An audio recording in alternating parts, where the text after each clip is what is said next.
ओम साई राम दी। सबसे पहले तो मैं अपना इंट्रोडक्शन दे देता हूँ। मेरा नाम हिमांशु है और मैं झारखंड के साहिबगंज डिस्ट्रिक्ट से हूँ। और अभी लास्ट ईयर ही फरवरी में बाबा की कृपा से मेरा इंडियन रेलवे में असिस्टेंट लोको पायलट की पोस्ट में सिलेक्शन हुआ है। मेरी सर्विस को भी 1 साल लगभग हो गया है और मेरी पोस्टिंग अभी उड़ीसा के जरौली डिस्ट्रिक्ट नहीं बोलेंगे, जरौली स्टेशन में है। और हम लोगों को ट्रेन उड़ीसा के जरौली स्टेशन से, उड़ीसा का ही एक स्टेशन है, रेलवे की नज़र से देखें तो उसका नाम है केंदुझरगढ़, लेकिन जो यहाँ के लोकल पीपल हैं वो इसे क्योंझर के नाम से जानते हैं। और हम लोग भी जितने स्टाफ हैं हम लोग भी क्योंझर के नाम से ही जानते हैं, बोलते हैं उसको। और मैं वही हिमांशु हूँ जिनके लिए मेरे ख्याल से कल शायद अंचल जी ने आपको मेरी मदर के लिए प्रे करने के लिए बोला था। हाँ, और मैं आज का एक्सपीरियंस मैं आपको बताना चाह रहा हूँ कि आज क्या बोलूँ मैं। बाबा का एक्सपीरियंस, जो बाबा ने मुझे एक्सपीरियंस दिया है ना, आज बता रहा हूँ। मेरे बोलते बोलते ही मुझे एकदम मेरी बॉडी में पूरी जो होता है ना रोंगटे खड़े हो जाना, वैसे हो जा रहे हैं अभी। तो आपको तो पता ही है कि मेरी मदर की क्या कंडीशन है अभी। तो अभी 3-4 दिन से मैं पूरा परेशान हूँ।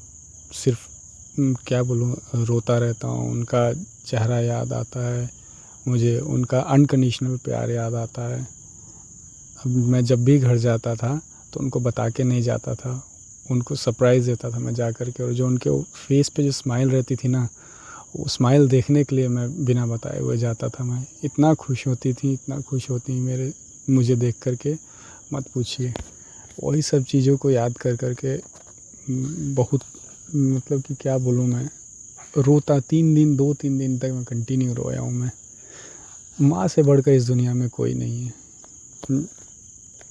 और मेरे फादर भी अकेले ही हैं, वो भी परेशान हैं बेचारे। तो हुआ क्या आज, अच्छा मैं आपको बताता हूँ।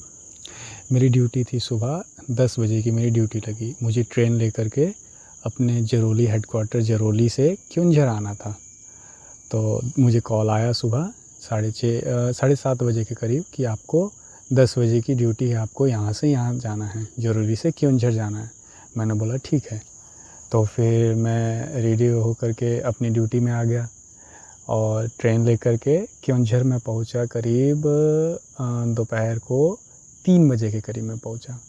और जब मैं जैसे ही मैं क्योंझर पहुंचा तो मैंने सोचा क्या, मैंने ठान लिया कि आज मुझे मंदिर जाना है बाबा के, तो जाना है। क्योंकि अभी 1-2 हफ्ते पहले मैं अपने दोस्त के साथ, मैंने सुना था कि यहाँ पे एक मंदिर है बाबा का। तो मुझे रास्ता तो नहीं पता था, तो मैं और मेरा दोस्त गूगल मैप में ढूंढते वहाँ तक गए थे। तो मुझे वही रास्ता पता था।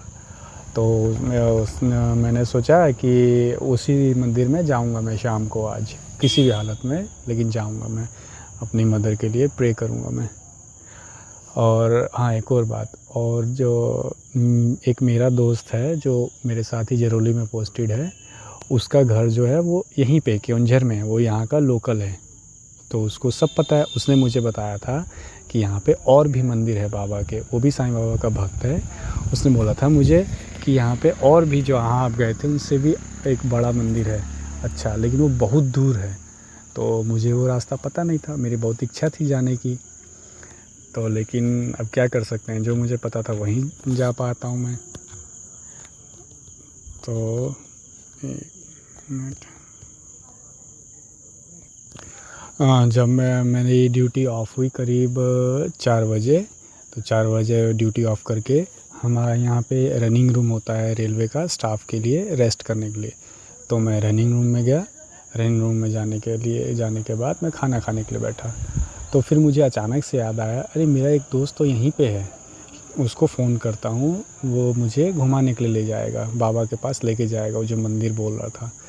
तो उसने मुझे पहले भी बताया था। तो मैंने कहा था उसे कि ठीक है भाई, मैं जब जाऊँगा ना क्योंझर, तो मैं आपको फ़ोन करूँगा, अगर आप केओंझर में रहेंगे तो मुझे ले चलिएगा। तो उसने कहा था ठीक है। तो 3-4 बार मैंने उसे कॉल किया था, जब पहले भी लेके आया हूँ मैं यहाँ पे ट्रेन। तो उसको जब भी मैं कॉल करता था तो वो कहता था कि मेरी ड्यूटी नहीं है अभी वहाँ पे, मैं किसी और जगह आया हूँ। तो फिर मैंने सोचा कि इस बार कॉल करने से पहले मैंने सोचा क्यों परेशान करूँ उसको पहले। अच्छा, एक और बात, हम लोग का जो रेलवे का जो लोको पायलट है, उनका एक एप्लीकेशन है, मोबाइल एप्लीकेशन। उसमें सबका, जितने भी स्टाफ है, सबका नाम आता है कि कौन ड्यूटी में है, कौन ड्यूटी में नहीं है। अगर उस एप्लीकेशन में किसी का नाम अगर शो हो रहा है तो समझिए उसकी ड्यूटी नहीं लगी है अभी, वो हेडक्वार्टर में रेस्ट कर रहा है।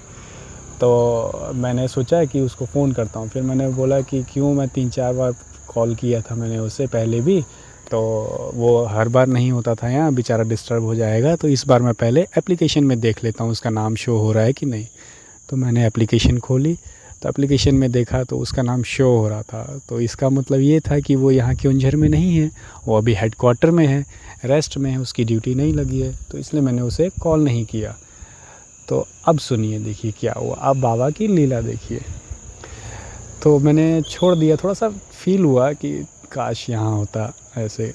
तो मैंने खाना खाया, खाना खाने के बाद जैसे ही हाथ धोया मैंने, हाथ धो कर के मैं डाइनिंग रूम से बाहर निकला और मेरा फ़ोन बजा। तो मैंने पॉकेट से फ़ोन देखा, मैंने देखा कि उसी दोस्त का फ़ोन था, SK सेठी नाम है उसका। तो मैंने देखा, तो मैंने रिसीव किया। तो उसने पूछा मुझसे कि कहाँ पे हैं भाई। मैंने बोला केओंझर में। तो उसने पूछा मुझसे कब पहुँचे, मैंने बोला 4 बजे। तो इससे पहले कि कुछ और बोलता तो मैंने उसे बोला कि मैं आपको कॉल करने वाला था, लेकिन आपका नाम देखा मैंने एप्लीकेशन में, तो इसलिए मैंने सोचा कि आप नहीं हैं यहाँ पे, इसलिए मैंने आपको डिस्टर्ब नहीं किया। तो पता है उसने क्या बोला मुझे? उसने बोला मुझे कि मैं केओंझर में ही हूँ। और ये सुन के ना मेरा, क्या बोलूँ मैं, खुशी का ठिकाना नहीं रहा मेरा। तो मैंने बोला भाई केओंझर में कैसे? बोला कि मैंने 30 आवर्स का रेस्ट लगाया है, तो उसी में मैं केओंझर आया हूँ। तो उसने डायरेक्ट बोला कि बस यही बोला उसने उसके बाद कि जाना है। तो मैंने बोला कि उसने ये ना बोला नहीं कि हाँ बाबा के मंदिर जाना है, बस उसने ये बोला कि जाना है। तो मैं भी समझ गया। तो मैंने बोला ये पूछने की बात है, मैं आपको कॉल करने वाला था लेकिन आपको कॉल किया नहीं मैंने।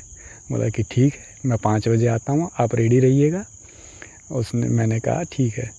तो 5 बजे गए, तो 5 बजे वो आया, उसने मुझे कॉल किया, हम लोग गए बहुत दूर मंदिर, बहुत दूर बाइक लेके आया था वो, मैं और वो मंदिर गए। वाकई में यहाँ से स्टेशन से लगभग मेरे ख्याल से अप्रॉक्स 10 किलोमीटर्स के लगभग में होगा। तो वहाँ तक हम लोग गए रास्ते में। तो हम लोग जब मंदिर पहुँचे तो बाबा, जैसे ही सामने बाबा का एंटर होते साथ ही मंदिर में बाबा की मूर्ति दिखी मुझे। मतलब कि उनको देख के ऐसा लगा ना कि मुझे बुला रहे हैं, और मेरी आंखों से आंसू आने लगे और मैंने किसी तरीके से कंट्रोल किया अपने आप को। उन्होंने बोला कि तुम्हारा, मुझे लगा कि बाबा ऐसे बोल रहे थे कि तुम्हारा इंतज़ार था, कितनी देर लगा दी आने में। तो उसके बाद फिर तो मैंने पूछा मेरे दोस्त को कि हाथ धोने के लिए पानी कहाँ पे है भाई? तो उसने बोला कि वहाँ पे आगे में है। तो उसने बोला चलिए पहले प्रसाद ले लेते हैं, प्रसाद के बाद हम लोग फिर यहाँ पे आएंगे, वहाँ हाथ भी धो लेंगे। मैंने कहा ठीक है। तो मैंने कहा ठीक है। तो उसके बाद फिर हम लोग गए प्रसाद लेने। और कल मैंने जो हम लोग का महापरायण का ग्रुप है, उसमें मैंने किसी से पूछा था कि क्या कोई शिरडी जाने वाला है। तो उनमें से एक डिवोटी ने मुझे फ़ोन करके कहा था कि हिमांशु जी आपको शिरडी से क्या चाहिए। तो मैंने उनसे कहा कि मुझे चाहिए नहीं कुछ, अगर कोई जाता तो मेरी तरफ से बाबा को एक गुलाब, मेरे मुंह से यही निकला कि मेरी तरफ से बाबा को एक गुलाब भेंट कर देता, मैं उसको पेड कर देता, जो भी जा रहा है वो मेरी तरफ से बाबा को गुलाब दे देता और प्रे करता मेरी मदर के लिए। तो फिर उन्होंने कहा, डिवोटी ने, कि ऐसा तो मुझे पता नहीं है कौन जा रहा है, रुकिए मैं पता करके बताती हूँ। तो उन्होंने शायद नहीं नहीं हुआ कोई जाने वाला, तो इसलिए मुझे कोई इन्फॉर्मेशन नहीं मिली फर्दर। तो अभी क्या हुआ, मैं और मेरा दोस्त जब प्रसाद लेने गए तो उसने तो वो उड़िया भाषा में, मतलब यहाँ की लोकल लैंग्वेज में बोल रहा था। मुझे नहीं समझ आया क्या बोल रहा था वो। प्रसाद के लिए उससे शायद पूछा कि क्या क्या है नैवेद्य में चढ़ाने के लिए। तो उसने बोला कि लड्डू है, पेड़ा है।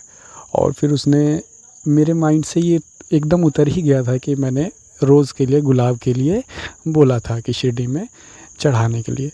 तो अचानक से उसने क्या बोला पता है मेरे दोस्त ने, कि गुलाब है। और वो जैसे ही उसने गुलाब का नाम लिया ना, मेरे माइंड में एकदम से हिट किया, अरे गुलाब, मैंने कल कहा था कि गुलाब बाबा को चढ़ाना है, और आज देखिए आज बाबा ने मेरे से गुलाब ले ही लिया। वो बात सुन कर के ना, उसने जैसे ही गुलाब का नाम लिया तो मेरे तो आँखों एकदम पूरा शरीर पूरा, जैसे होता है ना एक साइंस चित्र में लिखा हुआ है कि रोमांच हो उठा, तो वैसे ही मेरे एकदम पूरा झंझनाहट जैसी होने लगी पूरे बॉडी में, और आँखों में आंसू आ गए। मैं पीछे पर्दे के पीछे एक वहाँ पे था एक, तो वो उसके पीछे जा के आपने क्या बताऊँ मैं, वहाँ जाके मैंने अपनी आँखों को साफ़ किया। मैं बाबा को बोल रहा था, गजब बाबा, क्या लीला करते हैं आप भी। तो हम लोगों ने प्रसाद लिया, दीपक लिया, और ये माला ली, और एक रोज़ भी लिया, गुलाब का फूल।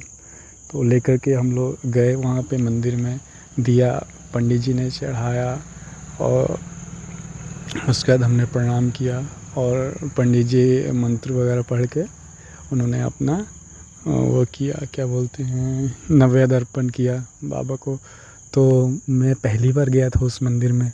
तो मैं जब, मेरे जो साहिबगंज में मंदिर है, तो वहाँ पे हर थर्सडे को आरती होती है। तो मेरी बहुत इच्छा थी, जो मराठी में आरती होती है ना शाम को, तो मेरी बहुत इच्छा थी कि बाबा मैं आपकी आरती गाऊँ आज। क्या आरती होती है यहाँ बाबा? तो मेरे दोस्त ने कहा तो था वैसे कि आरती होती है यहाँ पे, लेकिन मुझे वैसा देख के वहाँ मुझे, क्योंकि भीड़ कुछ भी नहीं थी, सिर्फ मैं और मेरा दोस्त थे, और बाद में एक आए थे, अंकल जी आए थे। तो मुझे लगा कि शायद आरती नहीं होती है, तो वहीं बैठ गया मैं। तो बैठ करके भजन, मैंने फ़ोन में भजन लगाया, उसी को गाने लगा मैं वहाँ पे बैठ के। तो कुछ देर बाद फिर हम लोग उठे, तो पंडित जी बाहर आए, उन्होंने सब स्विच ऑन किए। तो स्विच ऑन करने के बाद जैसे ही वो मंदिर के अंदर गए, उन्होंने स्पीकर बजाया। अब तब मैं समझ गया कि बाबा ने तो सुन ली ये भी, मतलब कि वाह। तब आरती शुरू हुई, फिर आरती गाई हम दोनों ने, आरती की हम दोनों ने। सब, मतलब कि बहुत बढ़िया एक्सपीरियंस रहा आज का मेरा। बाबा से भेंट करना था मुझे, और बाबा ने मुझे बुला ही लिया जैसे ना जैसे करके। और इसके बाद क्या हुआ बताता हूँ, सुनिए। फिर जब हम लोग वहाँ पे पूरा कर लिए, पूजा वगैरह कर लिए, फिर मेरे दोस्त का घर थोड़ा दूर है, उसने बोला कि चलिए अब चलते हैं, बहुत देर हो गई है। मैंने कहा कि ठीक है चलो। तो रास्ते में आते आते उसने, पता है क्या हुआ, रास्ते में आ रहे थे हम लोग, तो रास्ते में आते आते उसने रूट डाइवर्ट कर लिया। तो मैंने बोला कि कहाँ जा रहे हो भाई? तो उसने कहा कि, क्योंकि जिस रूट से आए थे वो रूट नहीं था, मुझे इतना याद है। तो उसने कहा कि आपको एक और मंदिर दिखा देता हूँ बाबा का, साईं बाबा का, वो थोड़ा नज़दीक में है, आपका मन करे तो अगली बार यहाँ आ जाइए। मतलब चलिए चलिए चलिए। तो वहाँ गए, इतना सुंदर मंदिर, मैं आपको पिक्स भेजूँगा, मैंने क्लिक की है। इतना सुंदर मंदिर, इतना सुंदर मंदिर। मंदिर तो सब सुंदर ही रहते हैं, लेकिन मतलब कि शिरडी का जैसे है ना बाबा का, वहाँ पे शिरडी में उसी रूपरेखा की तरह बनाया हुआ है, छोटा सा मंदिर, राम मंदिर बोल के है वहीं पे। तो बोला कि पहुँचे हम लोग, बोला कि देखिए यही है मंदिर। तो मैं और मेरा दोस्त फिर अंदर गए, इतना अच्छा लगा मुझे आज, क्या बताऊँ। हम, मुझे समझ आ गया कि बाबा मेरे साथ हैं, मेरी माँ को कुछ नहीं होगा अब।